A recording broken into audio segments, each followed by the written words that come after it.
사랑과 은혜가 풍성하신 하나님 아버지, 오늘도 새로운 하루를 주시고 또 기도하게 하시니 감사합니다. 지난 한 주 바라볼 때 주님의 뜻보다 혹시라도 내 생각을 앞세우고 또 사랑해야 할 사람을 충분히 사랑하지 못했던 모습이 있었다면 주님 용서하여 주옵소서. 오늘 하루 우리의 마음과 걸음을 또 인도하여 주시고 회복과 휴식의 시간도 가질 수 있도록 은혜를 베풀어 주옵소서. 어디에 있든지 주님을 기쁘시게 하는 삶 살게 하여 주옵소서. 또 이 시간 말씀이 있습니다. 지혜와 깨달음을 허락하여 주시고 또 진리의 빛과 또 우리에게 믿음을 허락하여 주셔서 들은 말씀을 마음에 새기게 하시고 또 삶으로 순종하게 하여 주옵소서. 우리의 마음을 열어주시고 또 이 기도를, 새벽 기도를 통해서 새 힘과 믿음을 얻는 시간 가질 수 있도록 주님 은혜를 베풀어 주옵소서. 예수 그리스도 이름으로 기도하옵나이다. 아멘. 오늘 우리에게 주신 하나님 말씀은 이사야 13장 1절에서 22절 말씀입니다. 13장. 아모스의 아들 이사야가 바벨론에 대하여 받은 경고라. 너희는 민둥산 위에 기치를 세우고 소리를 높여 그들을 부르며 손을 흔들어 그들을 존귀한 자의 문에 들어가게 하라. 내가 거룩하게 구별한 자들에게 명령하고 나의 위엄을 기뻐하는 용사들을 불러 나의 노여움을 전하게 하였느니라. 산에서 무리의 소리가 나며 많은 백성의 소리 같으니 곧 열국 민족이 함께 모여 떠드는 소리라. 만군의 여호와께서 싸움을 위하여 군대를 검열하심이로다. 무리가 먼 나라에서 하늘 끝에서 왔으며 곧 여호와와 그의 진노의 병기라 온 땅을 멸하려 함이로다. 너희는 애곡할지어다. 여호와의 날이 가까웠으니 전능자에게서 멸망이 임할 것이미로다. 그러므로 모든 손에 힘이 풀리고 각 사람의 마음이 녹을 것이라. 그들이 놀라며 괴로움과 슬픔에 사로잡혀 해산이 임박한 여자같이 고통하며 서로 보고 놀라며 얼굴이 불꽃 같으리로다. 보라, 여호와의 날 곧 잔혹히 분냄과 맹렬히 노하는 날이 이르러 땅을 황폐하게 하며 그 중에서 죄인들을 멸하리니 하늘의 별들과 별무리가 그 빛을 내지 아니하며 해가 돋아도 어두우며 달이 그 빛을 비추지 아니할 것이로다. 내가 세상의 악과 악인의 죄를 벌하며 교만한 자의 오만을 끊으며 강포한 자의 거만을 낮출 것이며 내가 사람을 순금보다 희소하게 하며 인생을 오빌의 금보다 희귀하게 하리로다. 그러므로 나 만군의 여호와가 분하여 맹렬히 노하는 날에 하늘을 진동시키며 땅을 흔들어 그 자리에서 떠나게 하리니 그들이 쫓긴 노루나 모으는 자 없는 양같이 각기 자기 동족에게로 돌아가며 각기 본향으로 도망할 것이나 만나는 자마다 창에 찔리겠고 잡히는 자마다 칼에 엎드러지겠고 그들의 어린 아이들은 그들의 목전에서 메어침을 당하겠고 그들의 집은 노략을 당하겠고 그들의 아내는 욕을 당하리라. 보라, 오늘 돌아보지 아니하며 금을 기뻐하지 아니하는 메대 사람을 내가 충동하여 그들을 치게 하리니 메대 사람이 활로 청년을 쏘아 죽이며 태의 열매를 긍휼히 여기지 아니하며 아이를 애석하게 보지 아니하리라. 열국의 영광이요 갈대아 사람의 자랑하는 놀이개가 된 바벨론이 하나님께 멸망당한 소돔과 고모라같이 되리니 그곳에 거주할 자가 없겠고 거처할 사람이 대대에 없을 것이며 아라비아 사람도 거기에 장막을 치지 아니하며 목자들도 그곳에 그들의 양떼를 쉬게 하지 아니할 것이요 오직 들짐승들이 거기에 엎드리고 부르짖는 짐승이 그들의 가옥에 가득하며 타주가 거기에 깃들이며 들량이 거기에서 뛸 것이요 그의 궁성에는 승냥이가 부르짖을 것이요 화려하던 궁전에는 들깨가 울 것이라. 그의 때가 가까우며 그의 날이 오래지 아니하리라. 바벨론을 향한 심판이라는 제목으로 하나님 말씀 함께 나누겠습니다. 어제 본문 이제 12장 본문에서 우리는 이제 하나님의 백성들이 포로에서 돌아와서 하나님을 찬양하는 그런 장면을 우리가 이제 봤습니다.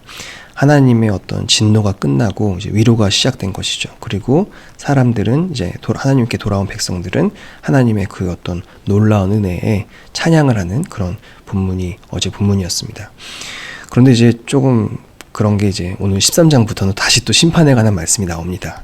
이제 왜 그러냐면 이제 이 13장부터 본문은 이제 열방을 향한 심판에 관한 내용이에요. 그래서 이제 오늘 본문은 이제 바벨론에 관한 심판의 본문이 나오는데, 이제 오늘 좀 이제 토요일이니까 제가 조금 시간을 가지고 좀 정리를 좀 더 한번 해볼게요. 평소보다 조금 더 길 수는 있는데 한번 정리를 좀 한번 하고 넘어가겠습니다.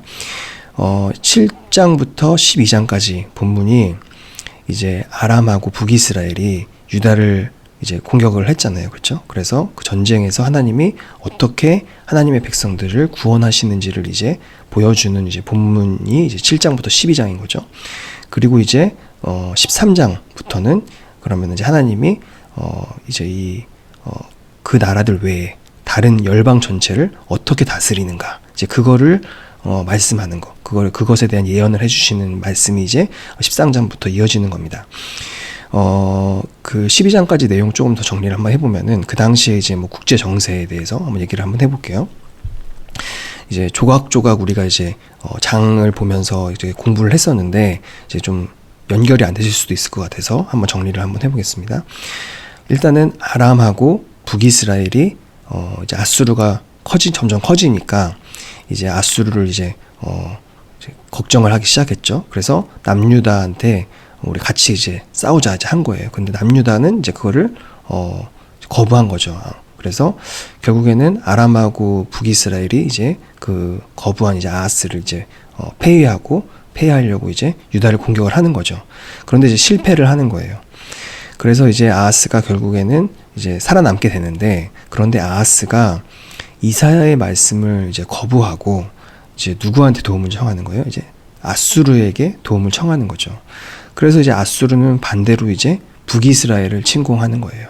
그래서 이제 그 과정에서 이제 결국에는 이제 남유다가 이제 위기를 다 모면하게 되지만, 결과적으로는 남유다가 아수르에 속국이 되는 거죠, 결국에는. 그래서 아수르가 이제 남유다를 이제 침략을 하게 됩니다. 이제 뭐 이런 내용으로 쭉 이어지는 거예요. 그래서 뭐 12장 내용 외의 내용도 좀 제가 좀 설명드리긴 했지만, 어쨌든 12장까지 어떤 그런 당시의 그 돌아가는 상황이 이제 이랬다는 거예요. 그리고 이제 오늘 13장 본문이 나오는 겁니다. 근데 13장 본문에서는 아까도 말씀드렸지만, 이제 이 주요 국가들의 내용 말고 이제 그 외의 다른 나라들, 열방에 대한 어떤 심판에 대한 이야기가 나오는 건데, 이 13장 본문에 누가 나오냐면 바벨론이 나온다는 거죠. 그런데 사실 이거를 이제 뭐 신학 전공을 안 하신 분들이 그냥 봤을 때는 그냥 바벨론은 심판에 대한 얘기가 나오나 보다 이렇게 생각할 수 있는데, 사실은 이게 성서신학 공부한 사람에게는 여기가 좀 약간 의문점이 드는 그런 지점이긴 합니다. 왜냐하면 이사야가 이제 활동하던 시대를 생각을 해보면, 바벨론이 이제 주요 나라가 아니거든요. 아수르가 이제 이사야가 활동하던 시대에게는 이제 완전 강대국이었죠. 바벨론은 사실 그 당시로 보면은 아주 변방의 작은 나라예요. 그러니까 뭐 이제 그냥 아무도 주목하지 않는 이제 그런 정도의 수준인 거죠. 사람들이 완전히 알지도 못하고, 그런데 이사야는 어떻게 이 바벨론에 대한 심판을 이야기할 수 있을까? 이제 그런 의문이 드는 거죠.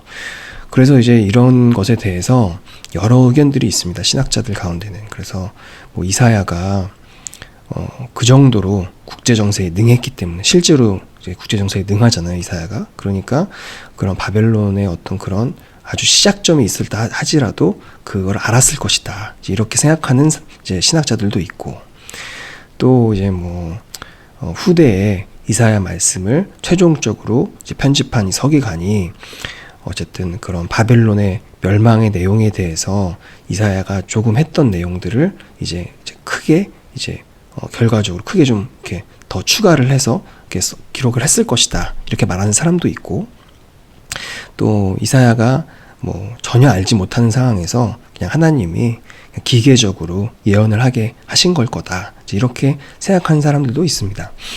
근데 뭐 이제 이게 뭐가 맞다 틀리다 이거를 사실 말할 수가 없어요. 사실은 이거는 뭐가 맞다라고 말하는 사람은 이거는 뭐 정확하지도 않은 거를 그냥 확신을 가지고 말하는 거고, 사실 이거 뭐 어떤 의견도 이거는 어떤 게 확실한지 사실 알 수가 없는 겁니다. 그래서 이제 우리가 생각해 볼 수 있는 거는, 이사야가 그렇다면 어떻게 바벨론의 이야기를 하고 있는가? 하나님은 왜 성경에 이사야로 하여금 바벨론의 어떤 심판에 대한 그런 이야기를 쓰게 하셨을까? 이런 거를 생각을 해보면 하나님이 우리에게 말씀하시고자 하는 바는 하나님은 제국을 아무리 강한 제국이라고 할지라도 제국을 내가 다 그 어떤 시작과 끝을 내가 다 알고 어떤 제국이든지 내가 마음 먹으면 무너뜨릴 수 있다라는 그 말씀을 하고 계신 게 아닐까 그런 생각을 합니다. 자기의 어떤 그런 힘으로 세상을 지배하려는 그런 나라, 자신이 절대적이고 모든 나라들을 다 지배하려고 하는 그런 나라들을 하나님은 언제든지 무너뜨리실 수 있다는 겁니다. 그리고 그게 언제 시작되는지 또 언제 끝나는지 이런 것도 하나님은 다 아신다는 거죠. 하나님의 백성으로 하여금 하나님이 이 세상의 주인이 아니라 내가 주인이라고 주장하는 나라, 내가 주인이라고 믿게 하는 나라, 그런 나라가 있다면 하나님은 그 모든 나라를 다 무너뜨리신다는 겁니다. 좀 더 확장시켜서 말씀드리면 이게 뭐 나라만의 이야기가 아닌 거죠. 만약에 어떤 특정인 어떤 누군가가 어떤 사람을 조종해서 하나님으로부터 멀어지게 하려고 한다면 그 사람에게는 그 조종하려고 하는 사람이 하나님이 원하시지 않는 이 제국과 같은 나라인 거죠. 정치인이 될 수도 있는 거고 종교인이 될 수도 있는 겁니다. 하나님은 우리가 하나님만을 주인 삼기 원하시지 다른 어떤 존재도 주인 삼기를 원하시지 않는 겁니다. 그것을 오늘 본문을 통해서 하나님이 말씀하신다라고 이렇게 생각이 됩니다. 그래서 오늘 본문 이제 13장 초반에서 보면은 하나님이 이제 거룩하게 구별된 하나님의 어떤 그 군대들을 이렇게 부르시는 장면이 나옵니다. 그래서 산 위에 깃발을 세우고 또 이렇게 소집을 하시고 군대를 이제 모으시는 거죠. 그리고 나서 하시는 게 이제 여호와의 날을 선포하시는 겁니다. 여호와의 날에 바벨론을 심판하시고 세상의 모든 어떤 그런 하나님을 대신하려고 하는 것들을 다 심판하시고자 하는 그 하나님의 의지를 이제 보여주시는 거죠. 그렇게 하나님의 어떤 통치를 보여주시는 겁니다. 근데 이제 그 시작이 뭐냐? 이제 바벨론이 시작이라는 거죠. 그래서 이제 13장 이후에 이제 보면은 이제 다른 여러 나라들이 나와요. 모압도 나오고 아람도 나오고 여러 나라가 나오거든요. 구스, 애굽, 또 두로, 시돈 여러 나라들이 나와요. 이제 그런 나라들에 대한 심판이 이제 계속 이제 이어지는 겁니다. 그래서 이제 오늘 본문 여기 하반부 20절에 가보서 보면은 20절에 어떤 말씀이 나오냐면 그곳에 거주할 자가 없어진다. 거처할 사람이 대대에 없다. 이렇게까지 얘기합니다. 완전히 폐허가 되는 거죠. 한 세대만 폐허가 되는 게 아니라 그 거처할 사람이 대대에 없다는 거, 아주 오랜 기간 동안 폐허가 된다. 이제 이렇게 예언을 하고 있는 겁니다. 이제 좀 재밌는 게 하나 있는데 21절에 보면은 타조가 등장을 해요. 제가 이거 대학원 시험 볼 때 그 성경 문제 중에 성경에 타조가 어디 나오냐 이제 이런 거 물어봤던 그런 모의고사 시험이 있어가지고 제가 이게 되게 기억을 하는데 이제 히브리어로 이 타조가 야하나거든요. 그래서 근데 이제 이 야하나가 사실은 타조라고 우리 여기는 번역이 되어 있지만 부엉이라고 또 번역을 하기도 해요. 그러니까 이 타조가 이제 있다고 해서 황량한 곳에 어떤 생명체 그 정도의 생명체는 존재한다 이런 의미로 생각을 하면 안 되고 이 타조나 부엉이는 성경에서 말하는 거는 완전히 아주 황량한 곳에 그냥 생명이 없는 곳에 그냥 고독하게 혼자 있는 그런 새를 의미하는 거예요. 그러니까 어떤 큰 새가 아주 막 뛰어다니는 그런 느낌이 아니라 타조가 있다라는 것은 다시는 어떤 사람과 동물이 살지 않는 곳이 된다. 너무 완전히 고독하고 황량한 곳이 된다. 이제 그렇게 생각을 하시면 되겠습니다. 이제 오늘 이 본문을 통해서 우리가 생각해 볼 수 있는 것은 세상의 어떤 그런 힘을 가진 존재보다도 우리가 하나님을 신뢰해야 된다는 겁니다. 어떤 세상의 부강한 나라라고 할지라도 또 힘이 센 사람이라고 할지라도 그 처음과 끝을 다 아시는 분은 하나님이라는 거죠. 그리고 그 어떤 존재도 우리의 주인이 되는 것을 하나님은 원하시지 않는다는 겁니다. 저와 여러분 그리고 우리 에덴의 모든 권속들이 삶의 자리에서 어떤 세상의 힘보다 역사의 주관자 되시는 하나님을 신뢰하기를 원합니다. 주님만 우리의 주인 삼고 또 하나님의 백성으로 그렇게 우리가 살아가기를 소망합니다. 그런 저와 여러분 되시기를 주님의 이름으로 축원합니다. 기도하겠습니다. 역사의 주인 되시는 하나님 아버지, 하나님 앞에서는 제 아무리 강한 제국도 하나님은 그 처음과 끝을 다 아시고 어디든지 무너뜨릴 수 있다는 사실을 오늘 본문을 통해서 우리가 다시 한번 깨닫습니다. 우리의 삶의 자리에서 그 어떠한 힘보다, 그 어떠한 존재보다 역사의 주관자 되시는 하나님을 신뢰하고 주님만 주인 삼게 하여 주옵소서.